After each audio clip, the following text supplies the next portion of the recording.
Hello and welcome to another episode of Faith, Family, and Fulfillment. I am your co-host, Chris. And I'm Suzanne. And we've got some special guests in the studio today. We have our oldest daughter, Avery. Howdy, howdy. They can't hear you now. You actually have to speak. And her newly now fiancéed, Thomas. Hello. And we're going to unpack a big event that happened this past summer. Because last couple episodes we've been talking about what our summer looked like. And since this was a really big event for us this summer, I felt like we should unpack it on here. Mm-hmm. So I'm going to pray us in and we'll get started. Lord, thank you for this time today that we're going to be able to sit down and talk about one of the most important events that happened in all of our lives this past summer. And how I got to see a picture of you in that moment. And as we always say, just let the Holy Spirit take over and let the conversation go where it may and let the message that needs to be heard be heard. In Jesus' name I pray. Amen. So, newly engaged, you know, that the whole idea of this podcast is faith, family, fulfillment, and how your mother and I have tried to express how faith has played a major role in the success of our marriage. We also talk about how the lack of it sometimes has shown up in big holes. Mm-hmm. But walk us through, you guys met, walk us through the relationship a little bit leading up to this summer. So whichever one of you guys wants to take the lead, walk through it. You want to talk about you want me to? I can do the first time we actually saw each other face to face, and then you can take it from there. Okay. So we both worked the summer of 21 at camp. He worked at Springs, I worked at Willow Run. But at the end of staff training that year, because it had lined up just because of things we didn't do at Willow Run, and so we had the same staff training. At the very end of it, we had a joint dinner at Camp Willow Springs, and we tried to mingle both staffs together, so each table was kind of just a hodgepodge of different staff members. And him and I actually sat across the table from each other and had dinner and talked a little bit. He has no recollection of this, but I remember because I was like, oh, like his personality stood out to me. So. Yeah. And then, at that time, like I was in a relationship. Were you? No, not then. Yeah. Mm-hmm. But yeah, at that time I really didn't think anything of it. And then April of 2023. So actually this past, what that was? 18 months ago. Yeah. So not that long ago, 18 months. But we met again at a retreat, at a Camp Willow Springs retreat. Actually just got stuck at canoeing together for whatever reason. Have no idea why, but I got stuck down there, and I was out there with the kids and stuff and playing in the canoes. I remember her being on shore, and after the fact, she told me, but like some of the moms and stuff like, "Ooh, whoever his girlfriend is a lucky girl" and stuff. And but then after that, we got put up the canoes together, and I was impressed because you put up a canoe yourself, and I was like, "Wow, okay, she can do stuff by herself." But and then we walked up to the dining room together and had a really good conversation. So that was kind of like after that we first met, and then I remember that night we were doing some games and stuff for camp, and I was just trying to catch her eye any way I could. And I thought I was being inconspicuous about it, but turns out she knew exactly what was going on the whole time. So that happened, and then I guess about 2 months later, we connected over a social media app called Be Real. It's a very Gen Z of us, but reconnected over that, started texting back and forth, and then really came in and ran. Y'all were doing 29:29 training, and I remember coming that morning at 6:30, like we're gonna run 13 miles together for our first day. So I remember coming over to the lake house that first morning and coming and seeing you, and then you being there, and of course, I mean, I know pretty much everybody probably knows who you are or seen you, but Chris is a big dude, so it was like, okay, well, this is a little nerve-wracking, but yeah, we spent that whole entire day together, and really ever since then we haven't left each other's side. Like that's been a lot of time together. So yeah. So there was a conversation you had with his mom prior to the first date, the run. Didn't y'all work together at Camp Willow Springs? Tell me about that conversation. I mean,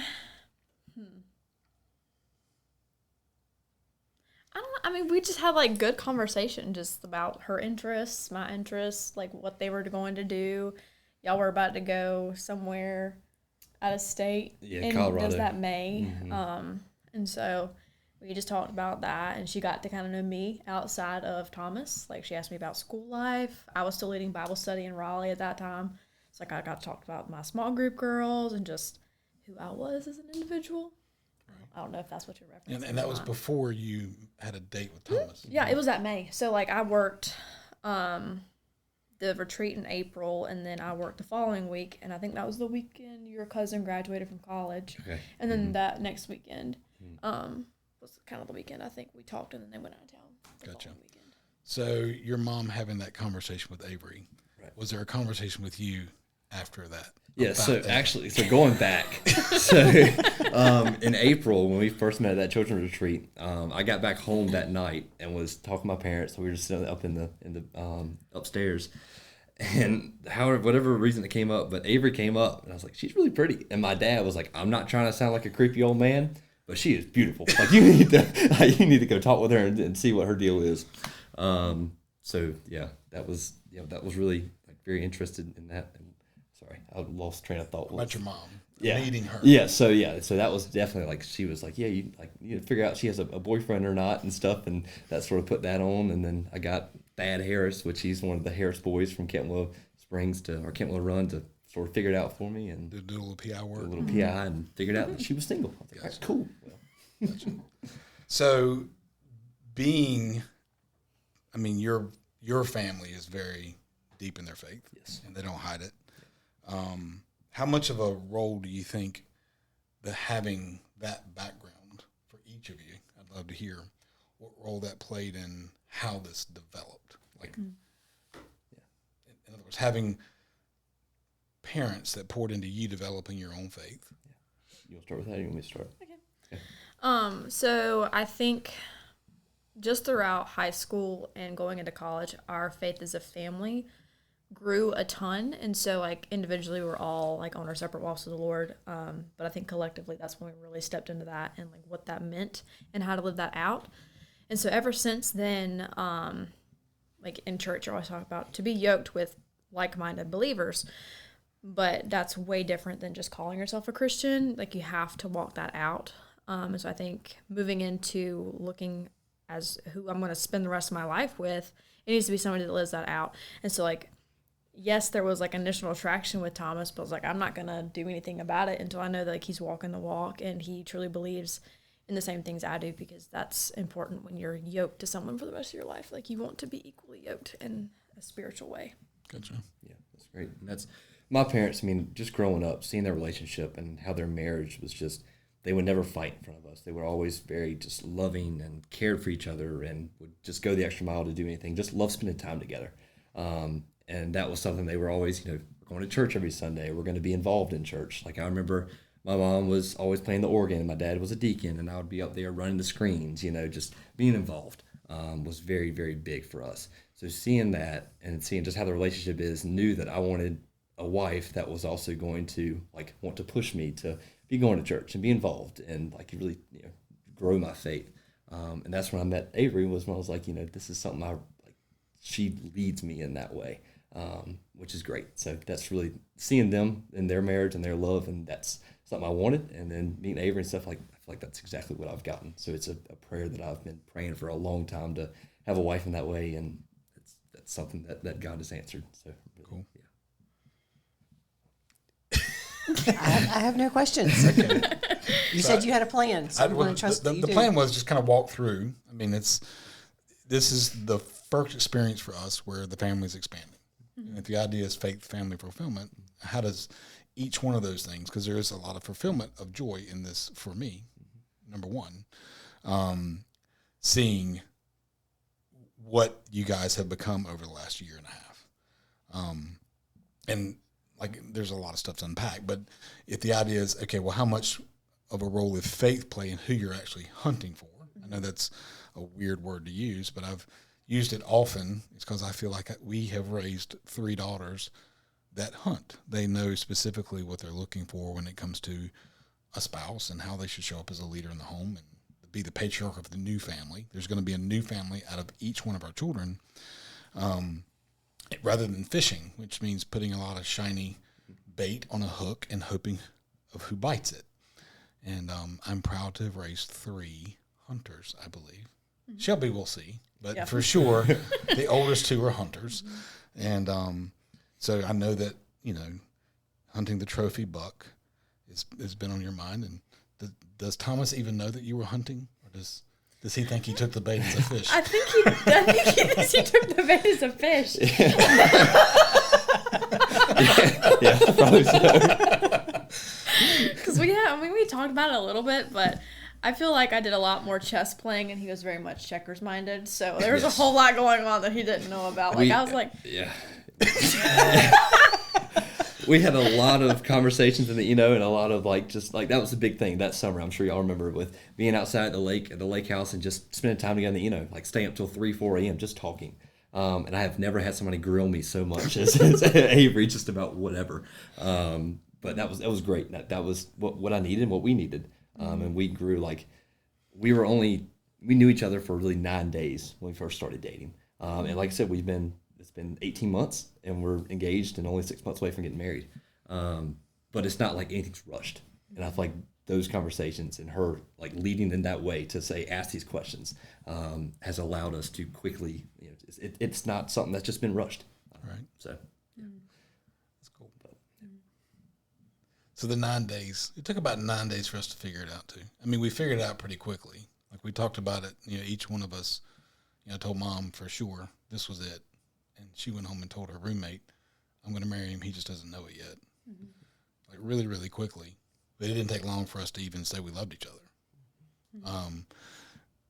And it wasn't because I was playing chess and not checkers. It was just because I was at the time just young and stupid and knew what I liked. And so, but having been more intentional in how we poured into you guys, my biggest takeaway, and what I'm hoping the audience takes away, is pouring into your children to become hunters, what they're looking for.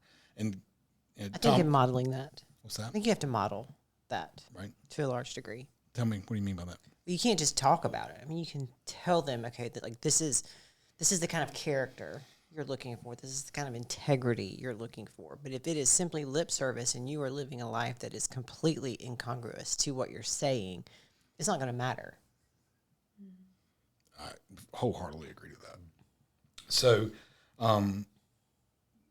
how did you, I heard Thomas say, seeing an example, like you were talking about, seeing his parents live it out by being involved in church and how they loved on one another and how they enjoyed being around one another. What about, and you said they never fought in front of you. They definitely fought. Oh, yes. Yeah. Right? And our girls have seen us fight, and we would fight in front of you. Mm-hmm. So what did that look like from the outside looking in? What did you learn from that? I don't know. I think I learned that communication is important, but it can't get to the point where either side is resentful. So, it could fall on deaf ears once someone's resentful or they feel like they're not being listened to or they're not being heard or appreciated. So I feel like it taught me a lot about how to communicate with people. But also I feel like a lot can be avoided just by asking the right questions and listening to the other person's answer. I feel like I learned that through y'all, because I feel like the more that I've grown up, the more I've seen you guys just talk and not argue like y'all did when I was little. Yeah. I think there was a shift, and your mom and I talked about this. It was right after the engagement. Mm-hmm. And because there was a shift in our marriage at about 2014-ish. Mm-hmm. And which would have put you at 12 years old? 14, I was 13. Yeah, 13. Mm-hmm. And knowing that that stage of life of being a young teenager, when you're actually are starting to look at mates. I mean, you don't realize that at the time, but that's kind of where your brain goes. Yeah. And we talked about that shift being in perfect timing. Mm-hmm. I think is what we're more than anything. So when you say that you saw us begin to talk, how is the way that we communicate? And I'd love to say the same thing to you, the way your parents communicate. How do you see it playing out and how the two of you communicate? Because you're not married yet. You're not on the hook yet. No. Right? Yeah. So let's get it figured out now. Yeah. Right? So how do you see that playing out? Mm-hmm. I think y'all are very direct communicators. Y'all don't beat around the bush, and so I feel like sometimes I've just seen this. I can be a little harsh because I'm extremely direct in how I communicate. I'm just like, I don't like that. That's not gonna work. When I should be like, I appreciate what you're doing, but here's why I think it needs to be done differently. So I've seen y'all be extremely direct communicators. Yeah. And very sarcastic ones. Yes. Yeah. Same Yeah, to you. and with my parents, I mean, they're the same way, very direct. Not as harsh, I guess. Like, I love Avery to death, but yeah, sometimes she can just be like straight to the point and very harsh. And it's like, okay, like I'm learning to take that in and not like take it to heart, I guess. Like, this is just the way she communicates. And yeah, so my parents, like, it was more of a, like, I don't know, like, it goes back to the same thing where they didn't really fight in front of us. They didn't really have like they had deep conversations in front of us, but nothing where it was like, I don't know, wasn't super Aggressive. yeah, so that's definitely something that we don't have conversations like that because going back to communication, I think that's one of our strongest things. We communicate really well. But yeah, I don't know. That's yeah. So less contention is what you would Yes. say Yeah. with your parents. Right. And has she given you the freedom, and I'm talking about Avery at this point, has she given you the freedom to say, hey, that's too harsh? I feel like I haven't, we haven't really talked about any with that. I have told her before, like, yeah, like we've been very open and like that kind of hurt, like, it's like, let's bring it back a little bit. And yeah, so we have had like opening conversation about that. I feel like that has been something we did talk about. Yeah. I think we are to the point, or have been for a long time, that the appreciation and the gratitude is understood. And like if it comes out and it's really direct, you just kind of, it doesn't like stab you because you know that there's that foundation of gratitude and, understanding and appreciation and all that kind of stuff.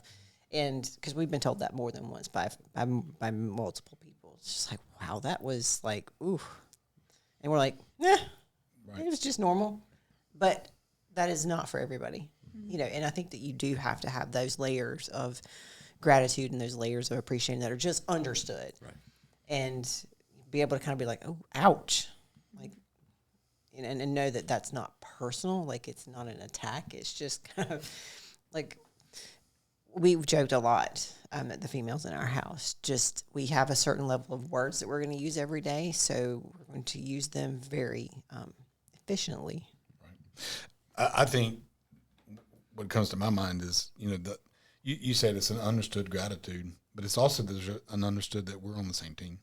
Yes. Right. I think once we got really super clear that we are on the same team, we're trying to achieve the same thing. We're trying to get to the same end result, which is lifetime marriage and not like a toss-away marriage, which is so popular nowadays. That if you know that's what is on your partner's heart, then you understand, okay, well, that didn't feel good, but I know we're on the same team. Right. And how can we work through letting Avery know that she can be really judgy and not to be so harsh. Right. So when I want to dive into the engagement night a little bit. That was in July 26th, right? Yep. That's pretty good for a dad to remember. That was really good. I didn't even write. It's not even in my notes. I was sitting here thinking, 27th and 26th. Yeah, so July the 26th. I'll say that the only time I ever doubted Thomas, because I have enjoyed having you as a part of an extension of our family even before you joined the family. And I've been really open with you about that and appreciative of you. The only time I doubted your judgment that I've seen so far is to find out that you told Shelby the secret that you were going to get engaged. She was the first one. She was. The first one. And the audience doesn't know this, but Shelby can't keep a secret. No. Like not like from 5 seconds, Yeah, maybe. but she proved us all wrong. Yeah. She did. She did a really good job. She honored that. Yeah. And but you had done a really good job of planning it all out.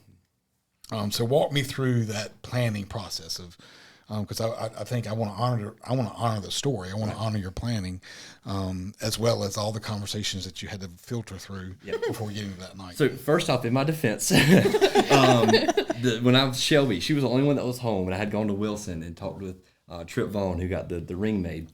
And I just want to go tell somebody, like, just like, and we're both like youngest kids. Like I think when you're youngest kids like that, you want to tell everybody everything. So, in my defense, I was like, it just happened. But yeah, Shelby for not going and spilling the beans. But really it first started. So January, it was probably end of January. I got onto, like, I stuck into Avery's phone, which we trust each other, so it was fine.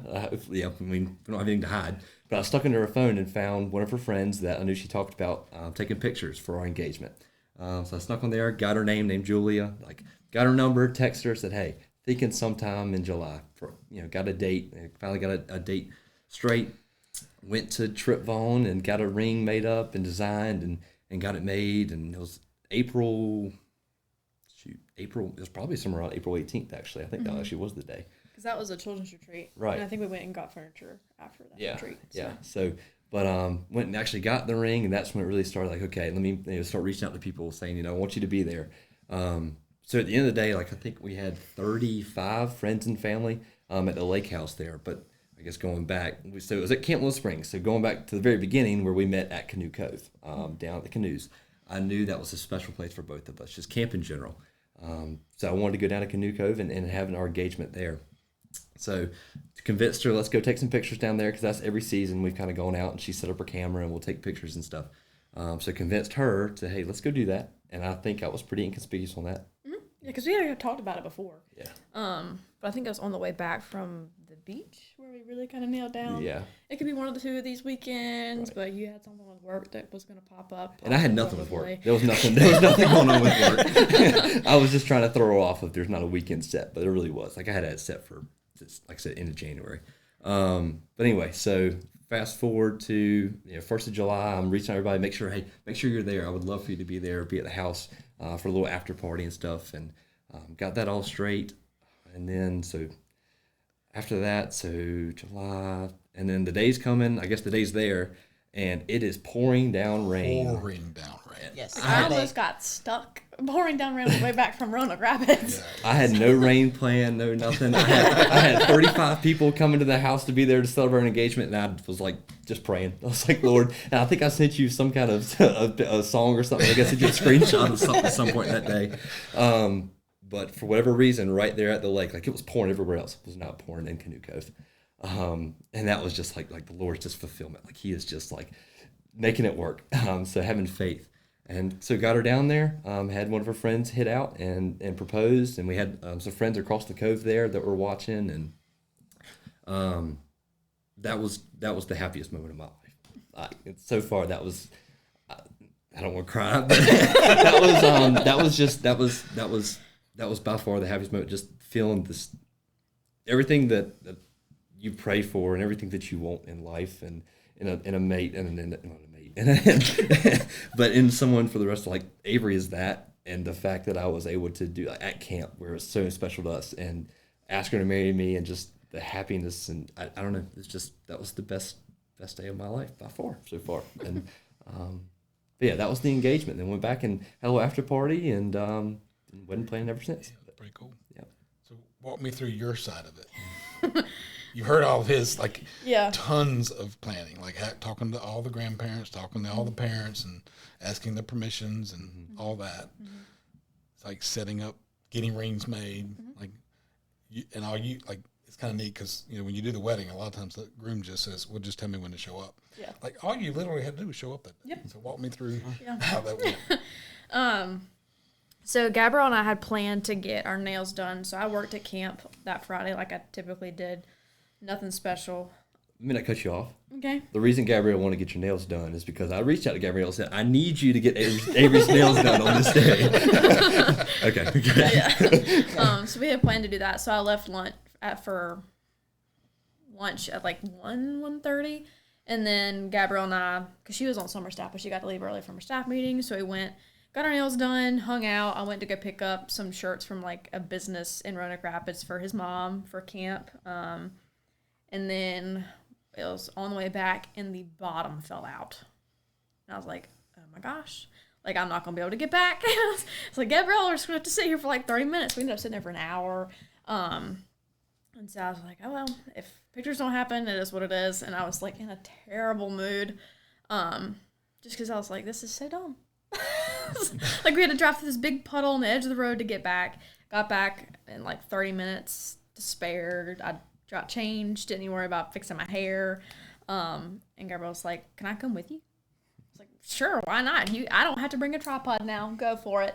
And so Matthew tagged along too. Like, I had suspicions that it was going to be like in the next month or so, but I had no idea it was going to be that nice. So he got down there, and like, I was trying to direct him to poses I wanted to do for Gabrielle to take pictures. And my heart's just like, it was about to Like, I'm leap out of anxious. his chest. And so I kept running back. So I was like, no, this is not right. Like, we have to stand this way here.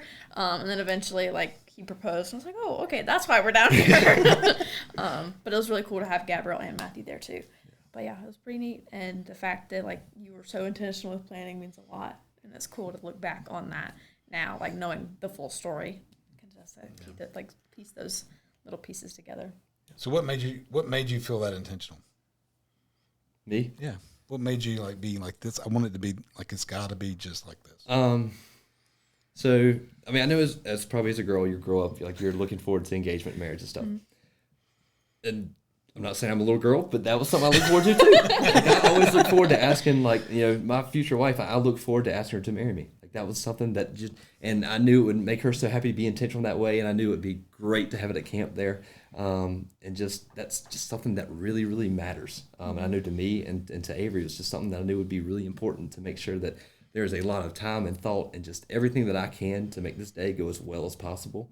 And to look back on it as a memory as, like, we worked so, like, we both did, but I worked so hard to make sure this was as perfect as it could be.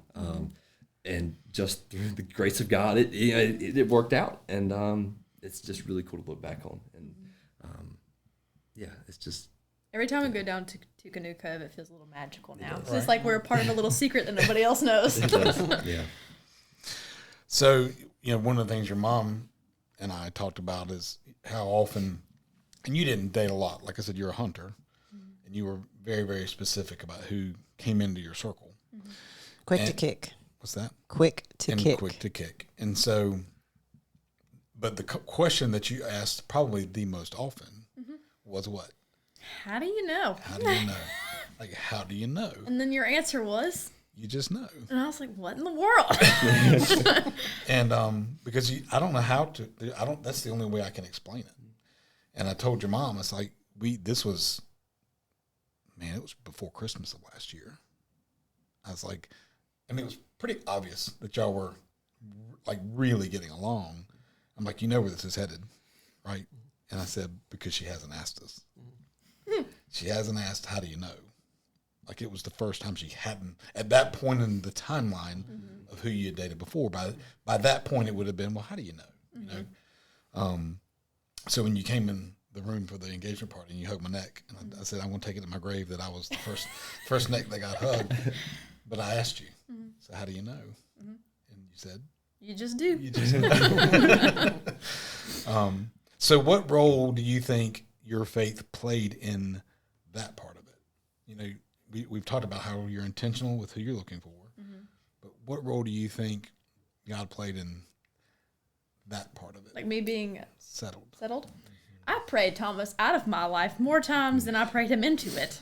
I mean, to be honest with you, because we met that weekend in April, and whenever, like, it was put on my heart, like, whenever I thought about Thomas or, like, just the conversation we had or hoping that he would reach out or something like that, I'd be like, Lord, if it's not your will, take it away. Like, I don't want to think about it. I don't want it to be on my mind. But it would keep popping back up, and I would keep praying that prayer. And I was like, if he's not meant for me, take him out of my life. And so I think after we ended up running and we just hung out a ton and got to know each other on a deeper level just by talking, like, literally all the time, there was a peace that came with that. Like, I was no longer like, Lord, if this isn't for me, take it out of my life. I was like, Lord, thank you so much for Thomas. So I think that shift is kind of what made me feel settled. Like, I was no longer, like, praying him out of my life. I was being grateful and thankful that he was in it. Yeah, that's good. And I said it a while ago about, looking for who's going to be the patriarch of the next patriarch of the family, right? Because something that I don't know that I was never coached on or talked about, and this is, I think, for the audience is, once that engagement happens, you're beginning to walk out becoming the patriarch. Like the Bible says you leave your mother and father and you cleave to your spouse. And that's about being a patriarch.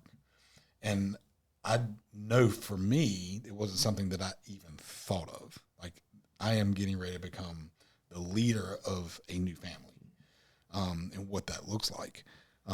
Because I don't know if it's a hard thing to do, but the responsibility that comes along with that, and like, I think you're built for that, So I said to one of the things, and I told you this, I had someone, one of my dear friends, Jacob, in a connect group we did, or a discipleship group we did, because they know all my junk. The great thing about a discipleship group is they know all the things that nobody else knows. And he looked at me and he goes, "Dude, what? You got 3 daughters?" And I was like, "Yeah." He goes, "What if they married somebody like you?" Which at that point was a kick in the throat.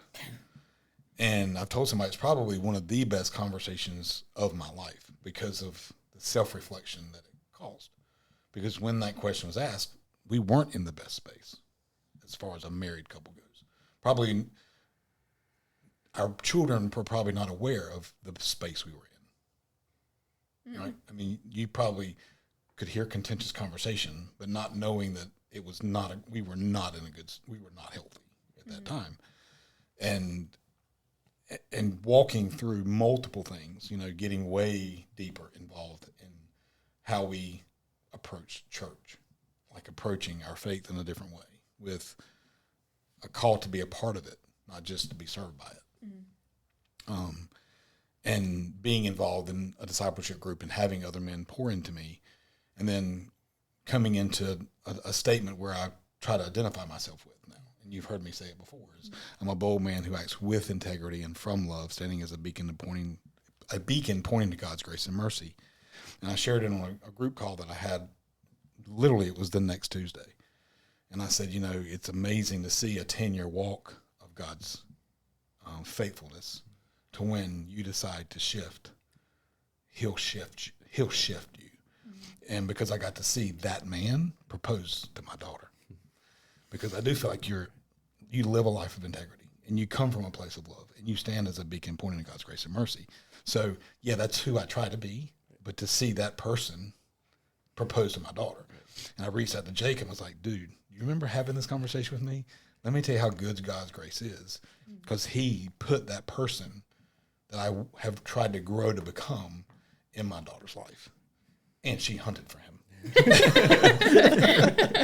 So I'm talking a lot as the father. What's it like on your side? We haven't had a lot of conversation about looking at it from a female's point of view. I mean, this is me looking at the future patriarch of my daughter's family, right? Knowing that I feel like I'm handing her over to a deserving young man. How does it feel to you looking at the future spouse? We've talked about it before, that the goal was to parent ourselves out of a job. And part of that has been raising women that are capable, that are, I don't want to use the word ferociously independent, but that's the only word I can think of.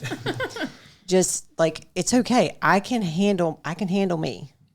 I want you to be in my life, but I don't necessarily need you, but I want you. And having them have the capacity to understand what that means.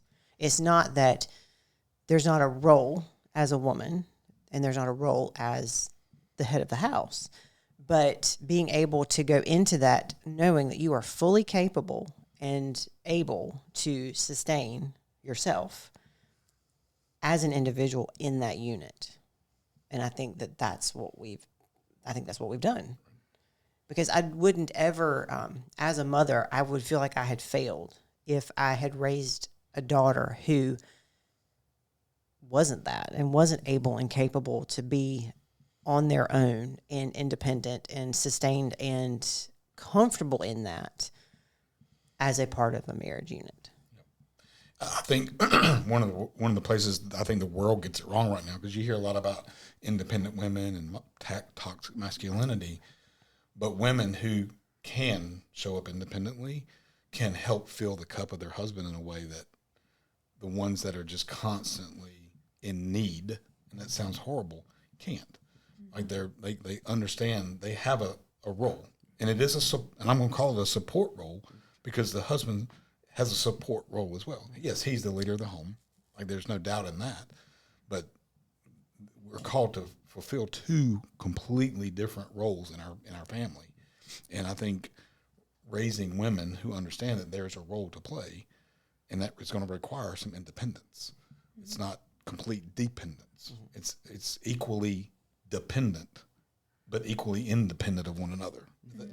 I know that's kind of an oxymoron or whatever you call that when it doesn't make any sense, but like two fully independent people created a great codependent relationship. Because if you look at the word codependent, it's used in a very negative way. But I think what people miss a lot of times is marriage is codependent, but you're fully independent. Right. If that makes any sense. Because I think that what a lot of people miss as well is that you're not going to both be healthy at the same time very often. So it's going to require each individual to be strong in their own gifts at different points in the relationship. And if you can't do that confidently, then you're going to let your partner down, and you're going to let your marriage down. And ultimately you'll let your children down, because they're not going to see the modeling of what that looks like. You're very infrequently going to be like running at 100% optimal, health in all of your aspects all the time. So there's going to be times when you are required to hold the other up. And if you're not confident and secure and able to sustain yourself, then you're going to get lost in caring for that other component to the point where there's nothing left of you, which is not what we're called to be. And I think one of the blessings in having someone that is that independent is you'll be able really quickly to know when they're in need. Yeah, right. Like, it'll be obvious. Yeah, and that's something that we've already in our relationship. I mean, we've already seen that, going through dry seasons and stuff, like, life is hard. I mean, we're both full-time students. You work full-time, I work part-time, but I mean, we're going each and every direction. And yeah, like I said, you're not always 100%. We've already seen that. We already know, like, hey, I just need you to listen. I just need you to be here. We just need to go on a date one night. Like, just whatever. Be intentional. And that goes back to the intentionality of our whole relationship. I feel like is built on just being intentional and communicating well. Yeah. And yeah, so that's what we've done. And I feel like it's clearly worked out well so far. We'll come back and revisit it after the 7-year intro. Yeah. So, if there's people that are listening, like our audience seems to be of a step ahead of you guys. But if there's people that are listening that happen to see this and they're in the same stage, they're in that early stage of dating or the early stage of being engaged, getting ready to step into marriage, what's the piece of advice you would give them? That's a good question.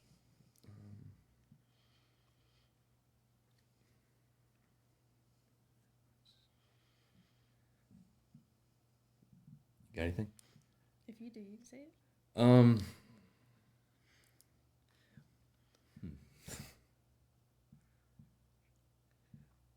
Just like with us, like we enjoy doing very similar things, like being active and running and walking and stuff. But like she loves. I don't know if you love to cook.